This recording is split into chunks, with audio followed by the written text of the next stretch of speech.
So any particular challenges on this particular movie and creating Megamind and the soundtrack? I think the biggest challenge was, well, first there's the heart of the story. It's a story of good versus evil, I guess you could say. So first, on the character level, we really wanted to make these characters sonically different. We've got Metro Man, voiced by Brad Pitt, who, you know, born literally with a silver spoon in his mouth, never had to worry about anything. When he's launched off of his home planet in the beginning of the movie, he's in the Cadillac version of a little baby space pod, whereas Metro Man is in his clunky, sputtery, pieced together with cat hair and duct tape version. So right there, you know, we have a sonic difference between these two characters.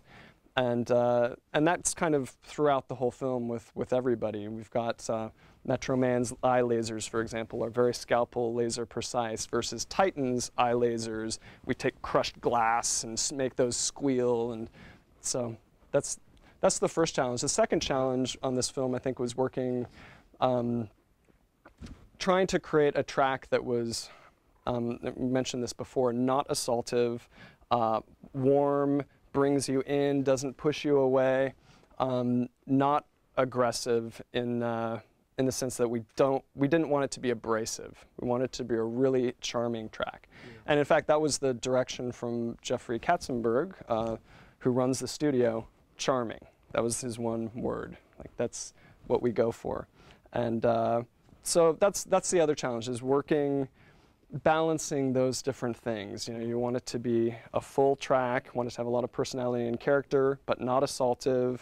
And then obviously the filmmakers are part of the entire sound creation process. So it's a lot of back and forth and experimenting and adjusting. Those little brain bots I mentioned earlier, for example, we went through, on their little vocals, went through maybe 30 iterations of those vocals.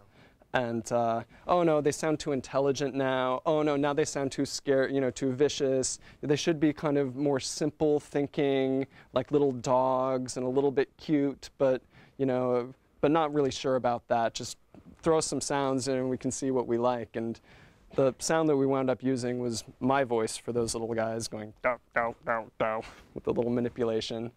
And so...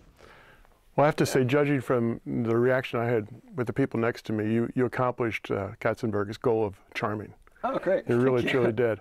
And, you know, for the record, I mean, what we were listening to was the Blu-ray disc with the Dolby TrueHD soundtrack. And TrueHD is 100% lossless audio. And I was curious as to how you feel now with the ability for me in my home theater and our friends here in their home theaters to literally hear everything that you created in the studio. It's fantastic. It's fantastic.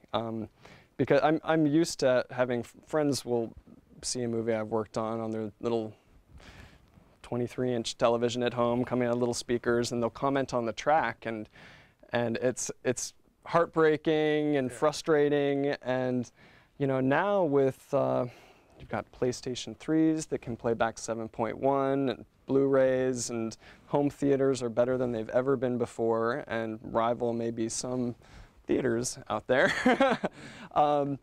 And so it's really exciting because I think that the work can shine. And you have a home theater system. I do. I have a 7.1 at home. Congratulations. That's great. You want to tell us about it a little bit? Oh, it's nothing too exciting. It's you know, an Onkyo basically, and with Onkyo monitoring. To be honest, most of the time when I listen to a movie, I'll go to ArcLight Theater or something like that. I'll see things in the theater. So you're still a big fan of going to theatrical displays? I'm a big fan of going to theater, but you know, now that we can actually listen to, you know, 7.1s at home, I think there's a lot more incentive for me to be listening at home. So for our audience and for people who be reading about this, they're looking at you going, wow, this guy accepted to Stanford, accepted to Yale, had a chance to follow his vision, his dream, went to USC Film School. Now he's done Superman, he's done Transformers, saw his name up in lights on Megamind. What kind of advice would you give to somebody that's thinking about following in your footsteps getting into this business and, and having their vision become reality? Well, my advice would be you gotta love it. You have to have a certain level of obsession with it. And the other bit of advice I give is film school doesn't hurt. Learning more than just the sound part of it, learning the storytelling part of it and the performance part of it, that's invaluable for the big picture of it all. Because it's not just about the sound, it's about the big picture, how it all works together and the alchemy of the picture and sound. And another piece of advice I do give is I tell students, for example, start in television.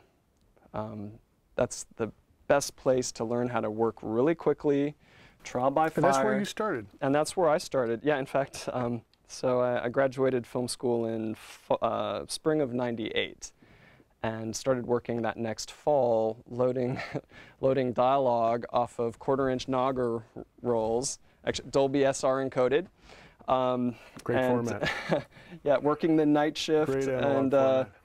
yeah, I'd run a bunch of different rooms of reels loading, and I'd rollerblade from room to room so I could throw up the next reel and get that transferring. And I did that for a year and realized that that wasn't something I wanted to continue doing for too much longer. And there just happened to be a position opening up on for a sound effects editor on the very first season of Law & Order, Special Victims Unit.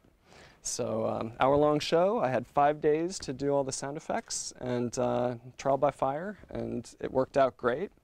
And did a few years in television, started working on miniseries, started meeting more feature people, got invited to Fox, started doing some movies there, like the X-Men films, and then went freelance around Superman Returns time, and the rest is history. It's been a lot of luck, and I cannot stress enough how important my mentors have been in my life. I can't take credit for it.